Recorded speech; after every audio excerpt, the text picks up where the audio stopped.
Segundo a Organização Mundial de Saúde, 63% da população do mundo tem Ascaris lumbricoides.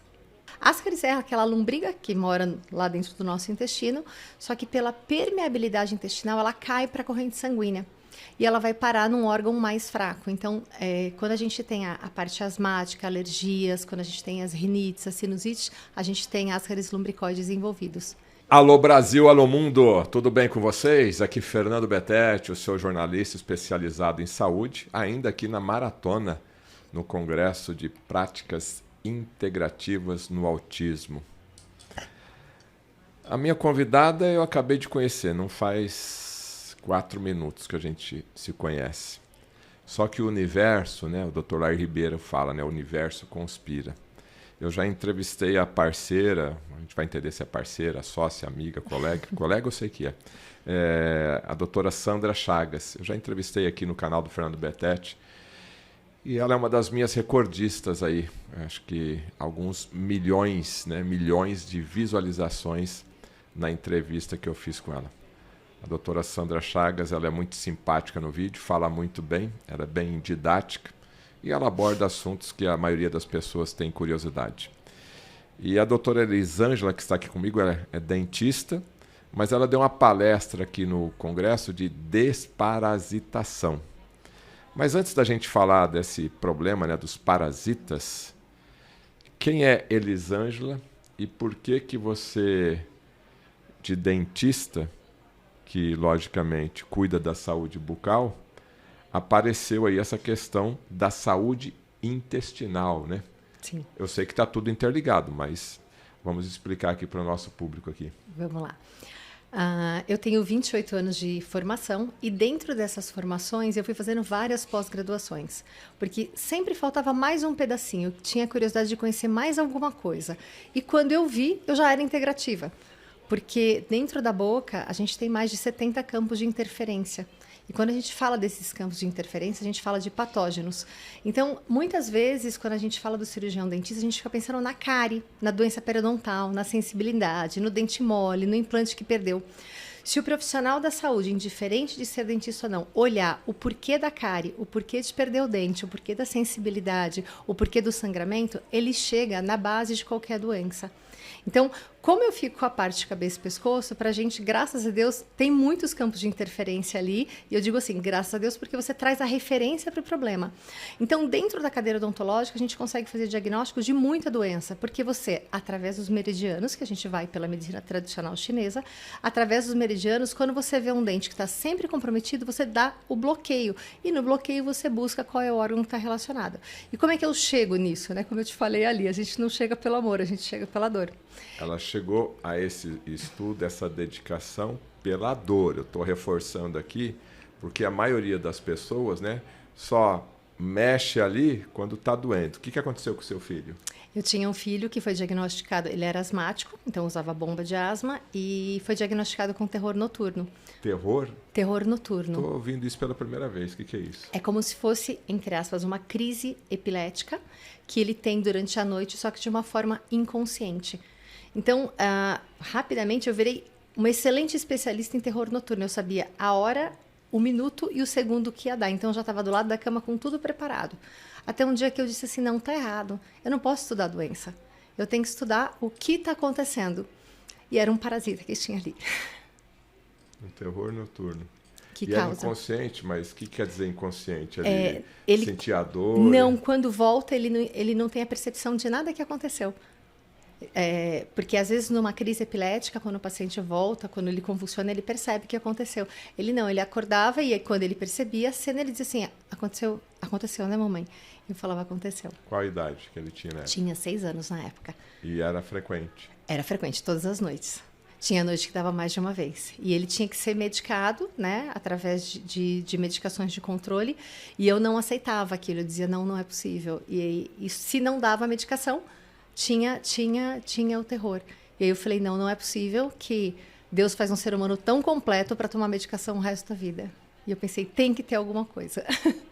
Isso estava... Então a asma que ele tinha era provocada por um parasita? Quando a gente fala de parasita, a gente tem...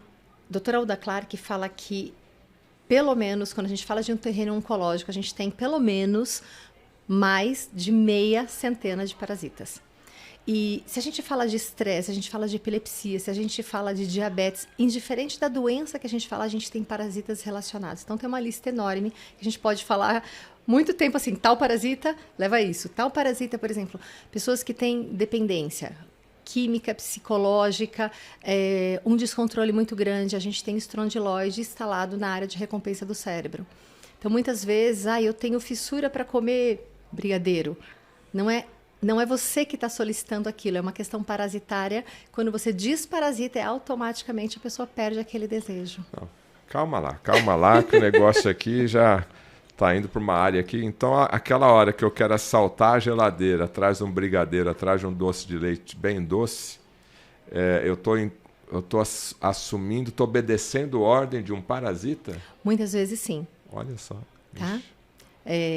Quando você fala da asma, por que eu comecei a te falar disso? Né? Que a gente tem muito Ascaris lumbricoides. Ascaris é aquela lombriga que mora lá dentro do nosso intestino, só que pela permeabilidade intestinal ela cai para a corrente sanguínea e ela vai parar num órgão mais fraco. Então, quando a gente tem a parte asmática, alergias, quando a gente tem as rinites, a sinusite, a gente tem Ascaris lumbricoides envolvido. Meu Deus do céu, eu pensei que... Lógico que eu faço entrevistas, mas eu faço esse apelo aqui, eu tenho que fazer caras e bocas também. Ainda tem verme na população no século XXI, em 2023. Isso não é coisa do século passado. Acho que a maioria das pessoas pensam isso, inclusive pessoas que moram bem, né, nas capitais, apartamentos chiques, aí nos balneários. Não, isso daí é coisa lá da época do meu bisavô. O que eu quero te perguntar, doutora Elisângela, nós estamos aqui num evento que tem 400 pessoas assistindo e mais 150 aqui transitando aqui na área de fornecedores. Sim. Ou seja, aqui dentro, se a gente fizer um exame, vai ter gente, e olha que é tudo gente preparada, hein? É colega seu, é médico, é enfermeiro, é psicólogo, é fisioterapeuta. Vai ter gente aqui com parasita? Olha só, ontem na palestra eu disse assim, quem aqui tem parasita? Como são pessoas que têm instrução, a plateia inteira levantou a mão. Todos nós estamos parasitados. Não é Elisângela Parron. Segundo a Organização Mundial de Saúde, 63% da população do mundo tem Ascaris lumbricoides. Não sou eu que estou falando, são eles. E aí, levanta a mão aí. Você tem parasita? E aí? Então vamos lá, né? Como é que eu sei se eu tenho parasita ou não? E aí pode concluir o raciocínio lá vai procurar, né, o órgão mais fraco, aí no caso do pulmão que você fala. Isso, dentro do intestino, porque pela mastigação esses parasitas teriam que ser demolidos ali. Se não fosse ali, ele aconteceria dentro do estômago. Quando você chega, você tem um jato do suco. Mas o que acontece? Hoje muita gente tem hipocloridria, então já não tem a morte. Ele cai no trato gastrointestinal. Quando ele cai no trato, a gente tem o leaky gut, que é aquela parede toda esburacada. Então o parasita cai para a corrente sanguínea. Ou então, como comunica com o fígado, pela veia porta, passa para o fígado, né? Então quando a gente... Vou tentar pegar o gancho. Quando a gente fala de fígado, a gente vai ter as fascíolas hepáticas, fascíola Bursky, que são diretamente relacionadas ao terreno oncológico, segundo a doutora Uda Clark. Ela dizia que em todos os trabalhos oncológicos ela nunca deixou de encontrar esses 3 parasitas, tá? Então, uma vez que caiu na corrente sanguínea, ele vai parar num órgão mais fraco. O que é esse órgão mais fraco e por que o cara que mora num saneamento básico que não é conveniente tem parasita e por que acha que o que mora no balneário não tem? Enquanto maior o nosso nível socioeconômico, mais a gente está exposto às toxicidades, à poluição eletromagnética, geopatia, toxicidades por metais pesados. Então, enquanto mais... como que o parasita fica dentro de você? Quando ele tem um campinho para ele morar. Então, essas toxicidades vão fornecer um campo totalmente vulnerável para o organismo e favorável para o parasita se instalar, porque é uma relação de proteção que ele tem. Os nossos avós desparasitavam 4 estações. Isso eu lembro, já falei aqui. Cada mudança de estação tinha lá um tal de sal amargo e outras cocitas que a avó e a tia-avó colocava lá, falou, abre a boca, falei, não vou tomar isso. E abria ali e tomava e ó, Isso. E muitas vezes, assim, como é que eu sei que tenho parasita? Atenção, agora você vai aprender uma dica, uma informação útil para saber se você tem ou não parasita. Quando a gente fala dos exames de fezes, a gente fica muito preocupado. Eu não vi nada nos exames de fezes. Sim, porque você vai pegar óvulos de parasitas em determinada lua e determinada hora quando aquele paciente, aquele interagente vai ao banheiro. Nossa, quer dizer então que para eu fazer exames de fezes tem que ter uma lua correta? Sim. O médico nunca me falou isso. Mas ele nem acha que mais tem parasita. Meu Deus do céu. Olha, então você tem que fazer o número 2 na lua. Geralmente você faz essa coleta na nova ou na cheia, que é quando eles colocam os ovos para fora. Porém, tem um jeito mais fácil, calma. Em vez de ficar carregando o seu potinho, você pode fazer uma coleta. Dá uma vergonha de carregar esse potinho, não dá não. Eu escondo ele. É desagradável, né? Você pode fazer um hemograma, onde é barato, um hemograma ele não é uma faixa cara, qualquer um pode fazer, e tem lá um marcador que chama eosinófilos. Quando a gente estiver com os eosinófilos alterados, é que a gente tem uma quantidade maior de parasitas. Então, um exame que vai custar entre R$ 8 e R$ 30, tá? E você consegue, e você não precisa ficar preocupado qual é o parasita, porque a gente conseguiu criar um protocolo que você tira mais de 100 tipos de parasitas. Então, não precisa saber exatamente o nome, e sim você vai pelos sinais clínicos. Então, como eu falei, né, pacientes com todos aqueles sinais e sintomas, epilepsia, diarreia, vômito, intolerância alimentar, pacientes que têm muito problema com medicação, eles chegam com aquelas listas assim com 40, eu sou alérgico às esses, Faciola buris que está instalada aí, os ascaris, estrondiloide, lancilostoma, tem um monte de bicho bonito para falar o nome. Bom, nós passamos aí por uma pandemia onde nós tivemos um medicamento que foi aí muito bombardeado na mídia, né? Sim. E esse medicamento ele é específico para tratamento dessa parte, por isso que a mídia ficou muito brigando com isso aí, que é a ivermectina. E aí as pessoas lembram, vou comprar esse remedinho na farmácia, que é muito mais chique, né? Você toma um remedinho e está resolvido o problema. Esses remédios que tem na farmácia, doutora Elisângela, não resolvem o problema? Você tem que imaginar o seguinte, você faz uma única dose, ou no máximo 2 doses. Então você não pega o ciclo parasitário inteiro, porque ele vai ser um bebezinho, ele vai ser um ovinho, um bebezinho, uma criancinha, um jovem, um adulto. Então quando você faz isso, você diminui a carga parasitária, mas você muitas vezes não pega as formas mais resistentes. Então quando a gente entra para um ciclo maior de desparasitação, como os nossos avós faziam, você tem mais disponibilidade para esse parasita ser eliminado. E outro, os nossos avós faziam 4 vezes no ano. Então, o que não pegava em um, pegava no outro. O que não pegava em um, pegava em outro.